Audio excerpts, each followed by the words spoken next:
Been following breaking news all morning. 2 people are dead after a shooting involving Thornton Police. 9 reporter Brianna Fernandez is live at the scene in Lakewood at 2nd and Garrison. Brianna, what do you know right now? Hey, good morning, guys. So we've been here for about 2.5 hours. The scene pretty much looks the same since we got here right around 6 a.m. So this is the second scene, according to Thornton Police. You can see we're seeing investigators. Thornton Police arrived here about 15 minutes ago. We're seeing Lakewood Crime Lab and also 3 vehicles that looks like they were involved in this crash. It's still unclear how many vehicles were involved. But let me break down what I can tell you. So around 2:30 this morning, Thornton Police saw a suspicious vehicle with no license plate. That was at the intersection of Washington and 84th. So officers followed that car through Lakewood. Let's show you some video of that first scene because my photographer Joe Swanson and I were at that first scene. And what I can tell you is that 2 Lakewood police officers were there. So this was at the intersection of Alameda and Sheridan. So that parking lot, that shopping plaza parking lot was blocked off with yellow tape. Now police say someone got out of the car and fired at officers. Again, this happened around 2:30 this morning. Then a chase started and ended here in Lakewood. So Garrison and 2nd, that's currently where I'm at. 2 people got out of the car and police say at least one of them was armed and officers fired shots at this intersection. 2 people died here on scene. So this is still an ongoing investigation. Of course, we're going to keep you updated both on air and online once we know more information. But it looks like I just lost some connection here on my headphones, so I can't hear you guys if you guys are asking questions. Very active scene, so I'm going to stay on top of this and of course bring you the latest updates. And also I just spoke to some neighbors who say that they woke up to these gunshots and sirens early this morning, right around 3:15 this morning. So for now, I'm live in Lakewood. Brianna Fernandez for 9 News. I'm going to send it back to you guys. I'm sure there was quite a bit of commotion surrounding all of this. Brianna, thank you so much for staying on top of this for us. It is now 8:34, and we now know that Suzanne Morphew's cause of death is homicide. The mom of 2 disappeared in Chaffee County in 2020.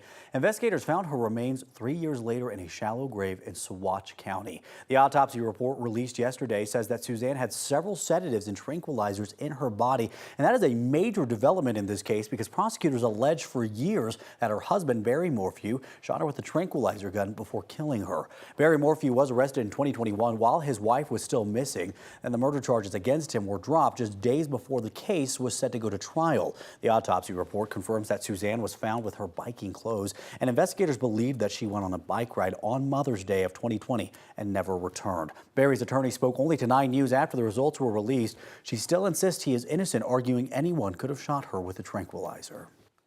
There's lots of things going on at the state capitol right now, including measures that could protect same-sex marriage and a bill that would limit where lawmakers can carry their guns. But first, the governor struck a truce between environmentalists and the oil and gas industry years ago, and he's done it again, looking to avoid expensive ballot fights over fossil fuel issues. Specifics haven't been shared just yet, but Democratic leaders say the plan would implement new fees on oil and gas production, with most of that money going toward public transit.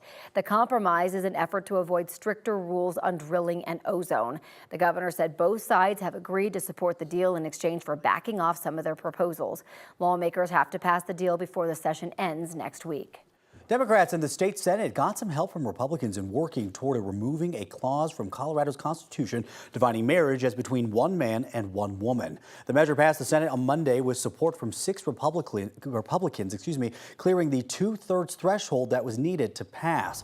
Currently, the state's constitution says only a union of one man and one woman shall be valid or recognized as a marriage in this state. That has not been enforceable since the 2015 Supreme Court ruling, which legalized same-sex marriage nationwide.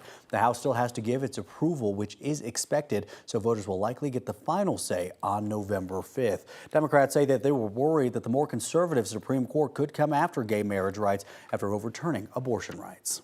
After a series of mishaps with Republicans and their handguns at the state capitol, Democrats have passed a bill banning legislators from bringing guns to work.